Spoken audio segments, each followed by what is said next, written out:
जय जोहार दोस्तों। आज बात करते हैं राजस्थान के जलियांवाला बाग हत्याकांड, जो मानगढ़ के नाम से विख्यात है।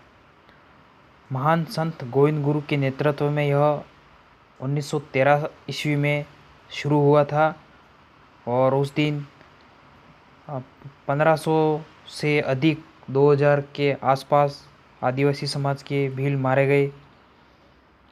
यह हत्याकांड एक बलिदान के रूप में हुआ।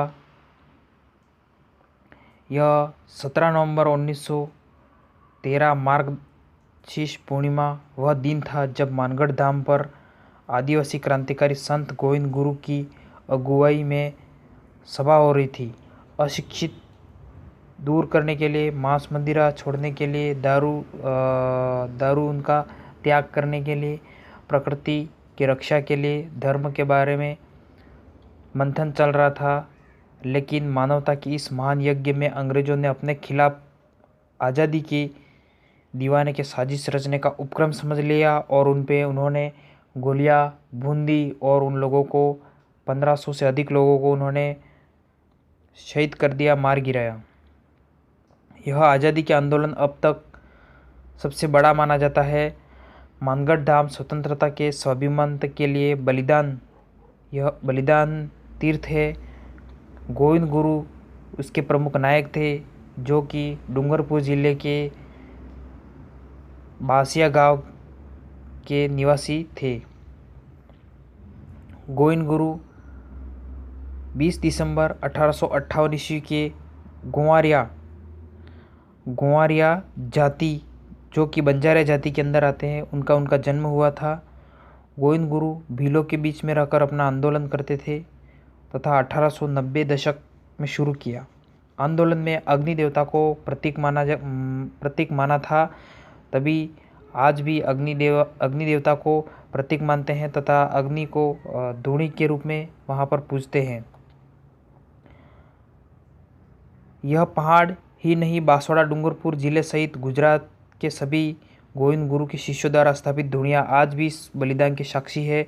गोविंद गुरु ने 1930 में अपनी धूणी मानगढ़ टेकरी पर जमाई। उसका आह्वान पर भीलों ने 1910 तक अंग्रेजों के सामने अपनी 33 मांगें रखी, जिसमें मुख्य मांगें अंग्रेजों ने स्थानीय रजवाड़े द्वारा करवाई जाने वाली बंधुता, मजदूरी और भारी लगाम के लिए उन्होंने उत्पीड़िता दर्जाई और मना किया कि हम इस तरह से ये सारी चीज़ें आपको भरेंगे नहीं।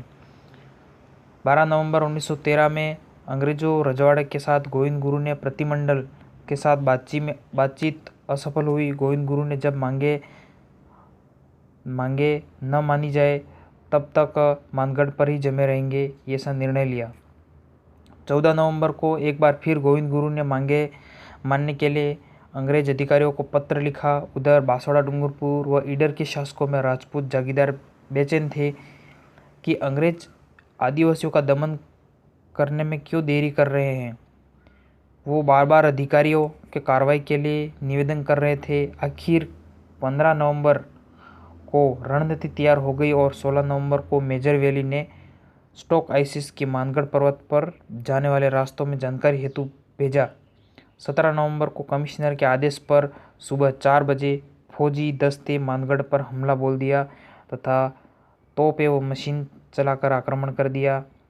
इस प्रकार आदिवासी क्रांति में निर्दयपूर्वक कुचल दिया गया।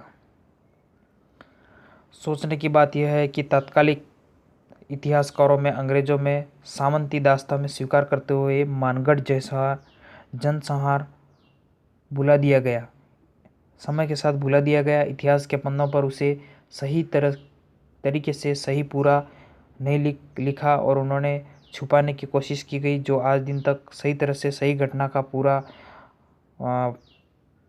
लिखने में पूरा लोग दूसरे लेखक व दूसरे भी जो समाज के वो पीछे रहते हैं।